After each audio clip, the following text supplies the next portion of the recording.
Hello, I'm Dr. George Siegel, past president of the Society of Nuclear Medicine and Molecular Imaging. Medical imaging has transformed the way physicians are able to diagnose and treat a wide spectrum of diseases.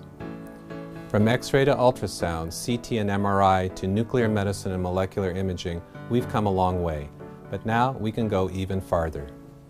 Moving beyond static anatomical images of the organs that only show structure, nuclear medicine and molecular imaging give physicians access to unique information about how organs are actually functioning. This additional information allows us to create, monitor, and tailor treatment plans for patients that can result in better, safer, and more cost-effective care. Nuclear medicine and molecular imaging are safe, painless, non-invasive alternatives for diagnosis and treatment. In the next few minutes, I'll highlight several specific examples of how nuclear medicine and molecular imaging are helping patients with cancer, heart disease, and other diseases.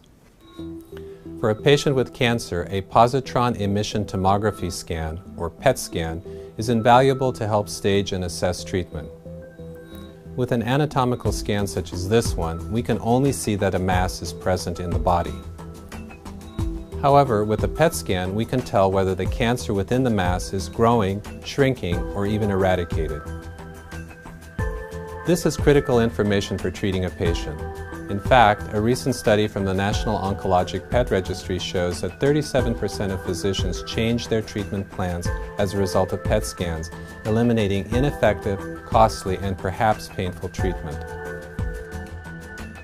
Patients with heart problems can often benefit from a SPECT scan, which stands for Single Photon Emission Computed Tomography.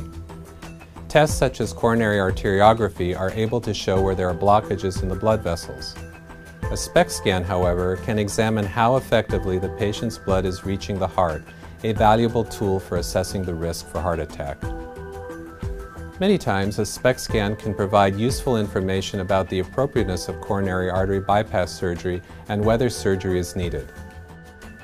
Nuclear medicine also includes several types of cancer treatments, such as radioiodine therapy and targeted radioisotope therapy, or TRT.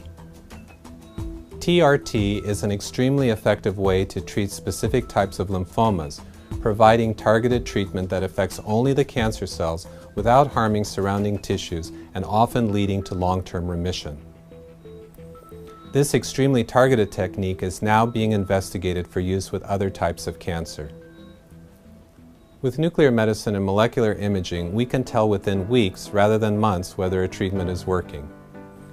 We can increase the effectiveness of necessary surgeries and reduce the incidence of unnecessary surgeries. Nuclear medicine even provides an effective, non-invasive alternative for treating cancer that isn't responding to chemotherapy. It's pretty amazing. To find out more about nuclear medicine and molecular imaging, go to www.snmmi.org.